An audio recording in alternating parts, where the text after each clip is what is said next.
l'utilisation des caméras, première. Un classe 40, c'est une petite mobilette des mers de 12 mètres avec juste une quille fixe, quelques ballasts, quelques voiles et c'est parti. On dit 40 parce que, comme on est français, on aime bien donner les longueurs des bateaux en pied. Ça va être le côté snob. Classe 40, c'est quand même... C'est pas très différent d'un mini, mais tu sens que tu as énormément de puissance dans ta carène. Ça t'oblige à te mettre un peu dans la dynamique de gros bateau.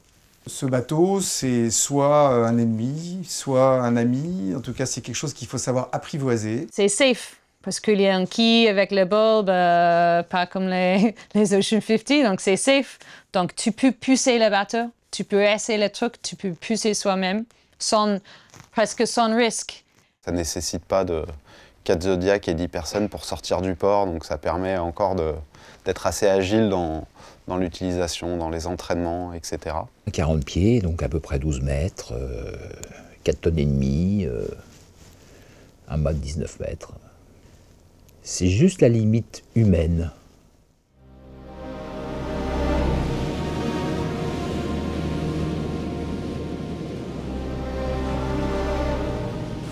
On est en 2004, si ma mémoire est bonne, un cheval sur 2004-2005.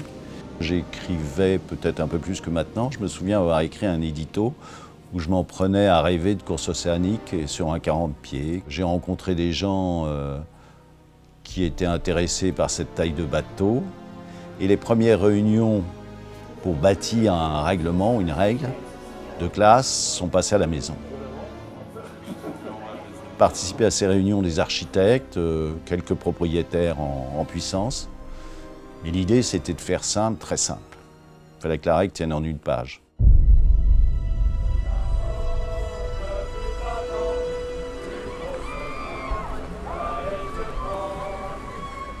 Les premiers concepteurs de la classe négocient en fait avec la Route du Rhum de pouvoir s'inscrire à la prochaine Route du Rhum. Ça a tout de suite intrigué. On était des petits bateaux, 12 mètres seulement. Au regard de l'événement de la Route du Rhum, c'était des petits bateaux. Mais comme on était nombreux, déjà, ça faisait déjà une petite masse non négligeable. Et il y avait un intérêt, une curiosité, quoi. Pour beaucoup de gens qui rêvaient de faire le Rhum, c'est devenu un espèce d'appel d'air incroyable.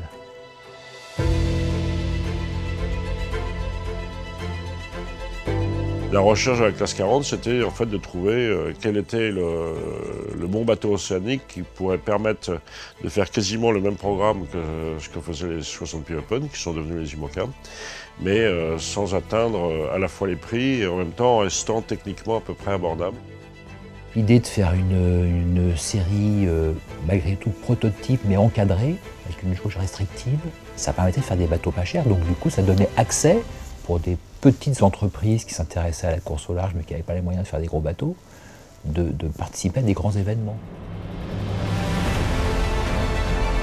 3, 2, 1, top! Départ de la Transat Jacques Vabre 2007. Un principe physique de base, c'est que la nature a du vide. C'est-à-dire qu'il y avait vraiment une place pour ce bateau océanique abordable. Il y avait les mini, qui font 6,50 m, il y avait les Figaro, qui font 9 mètres et quelques, et puis après on basculait sur des grands bateaux.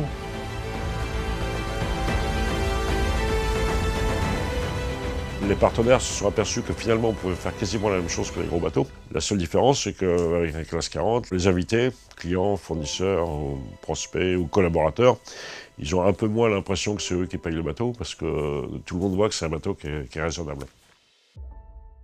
Ciao ragazzi, tutto bene?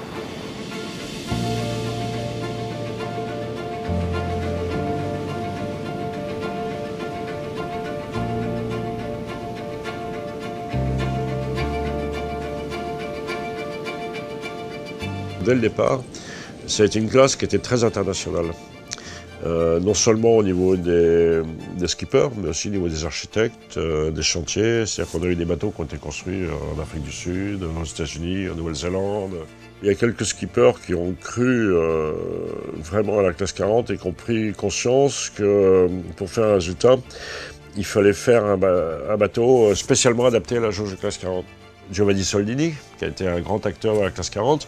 Eux, ils sont arrivés avec des architectes qui ont dessiné, entre guillemets, un proto. C'est-à-dire qu'ils ont pris la jauge, ils l'ont étudié, puis ils disent, bon, on va faire le bateau le plus optimisé possible pour la jauge. Les Français ayant beaucoup d'avance sur les prototypes grands, les grands multicoques, etc., c'est compliqué pour les étrangers de venir jouer dans la cour. Donc la classe 40 permet à pas mal d'étrangers de venir faire de la course au large avec des moyens raisonnables et de se bagarrer et de faire des très belles courses surtout, parce que la classe, elle fait des... sur l'eau, c'est juste génial. Quand on regarde la variété des podiums, on a eu vainqueur de la première route du Rhum à Jersier, Phil Sharp. 2014, c'est un Espagnol qui a gagné la route du Rhum, Alex Pella. C'était sur un projet qui était 100% espagnol en termes d'architecte et de chantier et d'armateur. Donc c'est quand même un truc qui est vraiment sympa. I'm a little emotional because it's very important for me and for the project to travel here in the top position, and I'm really happy.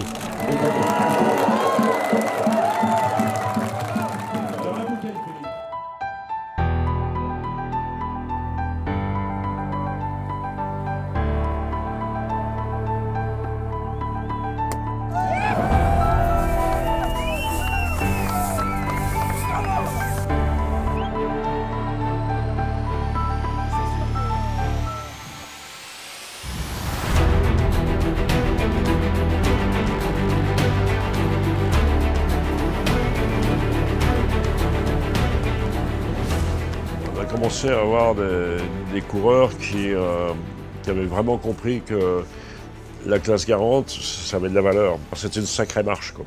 Non seulement ça avait de la valeur parce que c'était un résultat qui représentait quelque chose dans un palmarès, quelque chose d'authentique, mais en plus de ça, tout ce qu'ils allaient apprendre en classe 40, s'ils voulaient passer dans une autre classe, ça allait leur servir.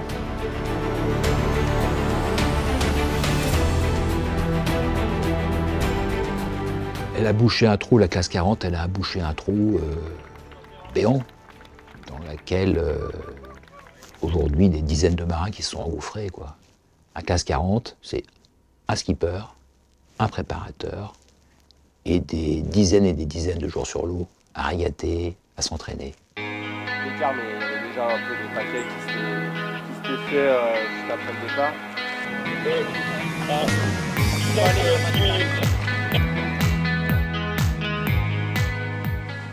Si tu regardes vite le calendrier qu'on fait, les nombres d'événements qu'on fait, les quantités de jours qu'on navigue par an, c'est immense. Il nous amène à découvrir des routes différentes qu'on ne fait pas très souvent, comme l'Atlantique Nord ou alors d'aller faire des courses en Méditerranée.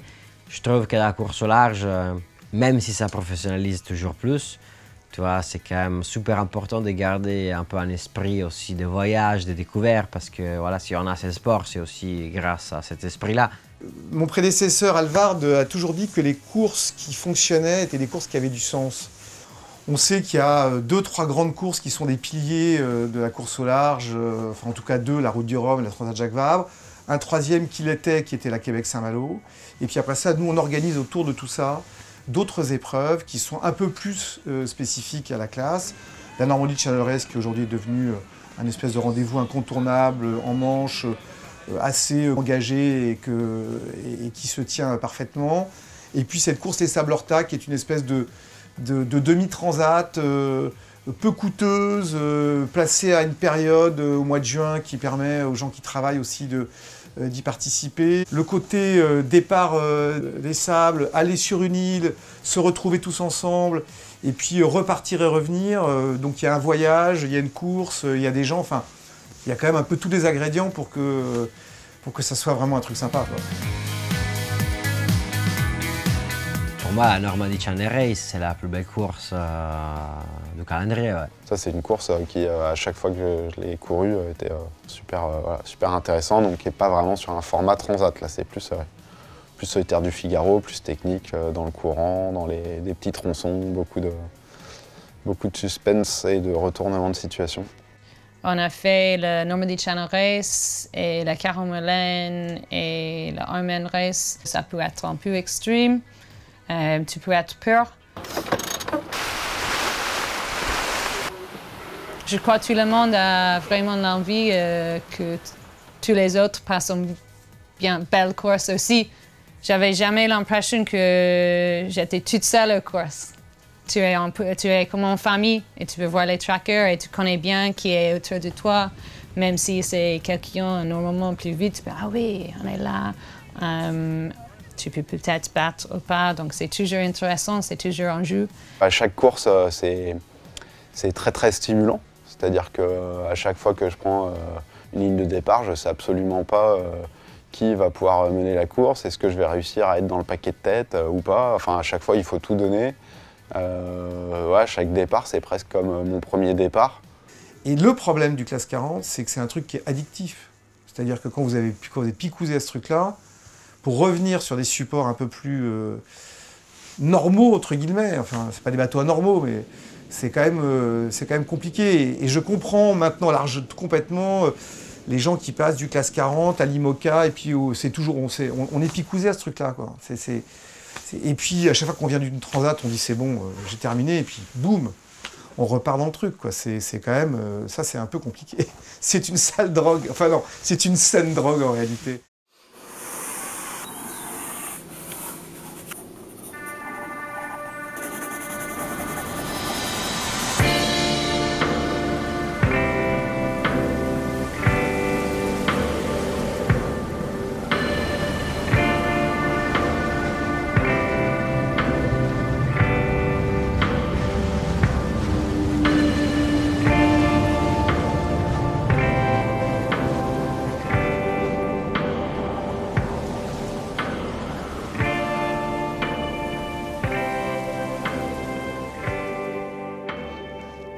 Alors SCO, c'est un peu flou, mais bon, l'idée c'était voilà, d'avoir des avants beaucoup plus puissants, beaucoup plus larges, de tirer un trait sur le fait d'avoir le bateau le plus long possible à la flottaison. Voilà, ça c'était plus forcément l'objectif, mais plutôt d'avoir ces étraves puissantes et puis spatulées et de privilégier le passage des vagues et le planning. Bon, avec ce 158, on a apporté vraiment un gros gap en termes de performance. J'adore les moments où on a quand même pas mal réduit la toile parce qu'il y a beaucoup de vent, beaucoup de mer et que le bateau bombarde et qu'il n'y a pas besoin de barrer. Le 158 était, je pense, particulièrement magique de ce point de vue-là. C'était que quand ça commençait à aller très vite et qu'il y avait beaucoup de mer, le mode 4x4, c'était vraiment son mode. Et moi j'adore voilà, trouver les bons réglages et juste de voir le bateau voilà, partir sur des surfs à 28, 30 nœuds. Pas trop décélérer et avoir cette sensation de voir la vague de devant et se dire mais là jamais on va pouvoir passer et que en fait ça passe et que même si on prenait la barre on n'arriverait pas à le faire parce qu'on aurait trop peur et qu'il faut juste fermer les yeux. Et voilà, ça c'est des moments qui sont un peu stressants mais grisants. C'est génial je trouve d'arriver avec un concept de bateau qui reste très simple aujourd'hui parce que presque ancien d'une certaine manière, une quille fixe et des ballasts, on faisait ça dans les années 80. Mais d'avoir trouvé les moyens d'en faire un bateau hyper rapide au point de devoir le freiner parfois parce qu'on a peur pour lui. Donc une évolution de carène assez intéressante mine de rien en termes architectural parce que nous on n'a pas d'appendices qui nous font voler. Il a fallu que les architectes réfléchissent quand même pour trouver comment on fait pour aller le plus vite possible avec un bateau de 12,50 m. Et alors que tout le monde pensait que les bateaux ça allait vite quand ça avait des étraves fines, bah aujourd'hui on a des gros bourrons. Et on a des bateaux qui vont vite tout le temps, et c'est absolument incroyable. On a créé une économie circulaire en termes de construction, en termes de préparation, en termes de skipper. Aujourd'hui, c'est 205 bateaux, c'est quand même assez dingue. Je pense qu'on n'aurait jamais imaginé le potentiel de gain qu'il y avait dans cette jauge. Là, c'est une vraie révolution dans l'architecture navale, et c'est super sympa. Les architectes s'éclatent, il y en a plein de différents. Et ça, pour ça, c'est une belle série. Et c'est ça qui est sympa dans ces séries prototypes, quoi. C'est tout ce nouvel imaginaire que ça développe et cette espèce de banc de test pour l'avenir.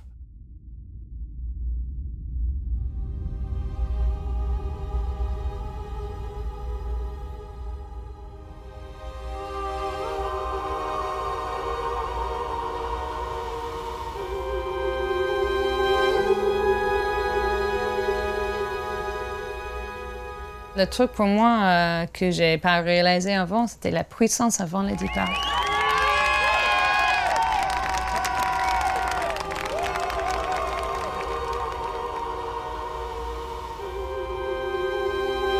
Il y avait un truc qui m'agaçait un peu dans le milieu de la course au large en Italie, c'était des pensées que les Français ils avaient 3 bras, 2 têtes, 4 jambes, voilà, c'était des monstres quoi, un bateau. Ils pouvaient naviguer dans 400 nœuds avec des vagues de 30 mètres, tu vois, des trucs, il y avait des histoires pas possibles.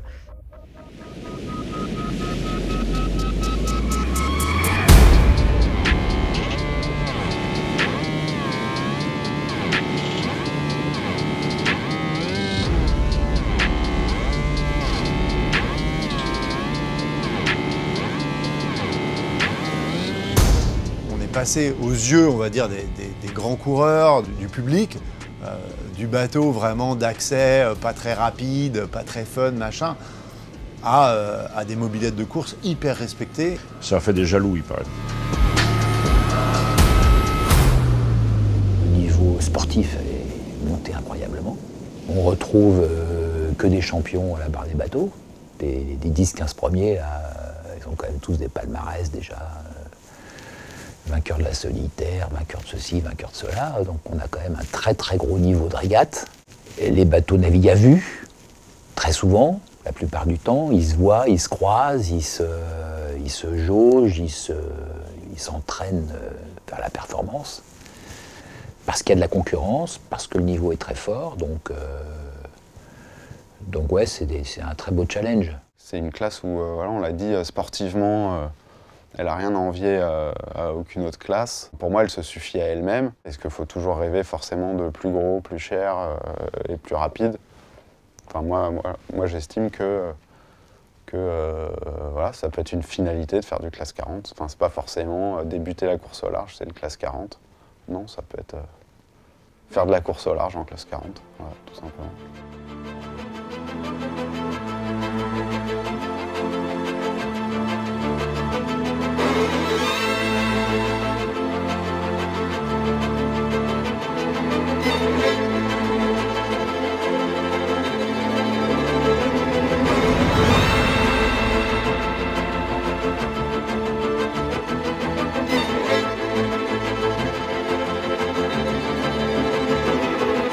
La course au large, c'est un milieu très créatif, très productif, d'idées.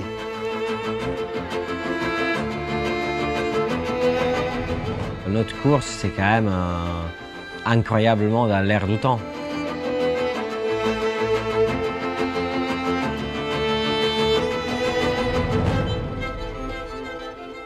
Les 20 bougies de la classe 40, eh ben on peut lui souhaiter un 30e anniversaire aussi radieux que le 20e.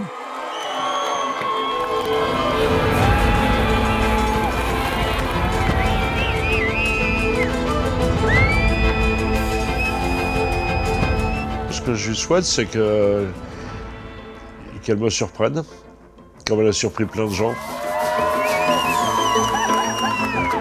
Ces bateaux permettent d'accéder à des choses extraordinaires, parce que c'est extraordinaire.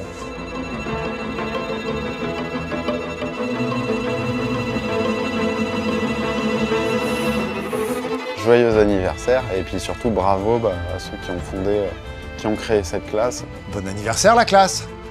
Quoi? Ah, face à la cam. Eh bien, chère classe 40, je te souhaite un joyeux anniversaire. T'as 20 ans, t'es toute jeune, mais tu grandis très très bien.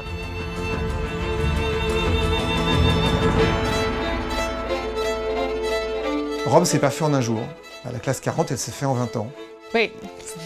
Oh, c'est le... OK. Joyeux anniversaire, classe 40.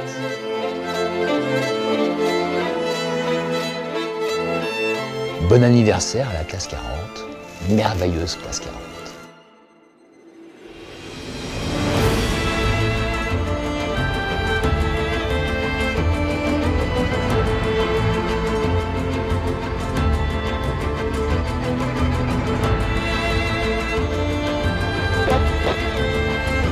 Exotique clôture cette Transat Jacques Vabre et félicitations à vous.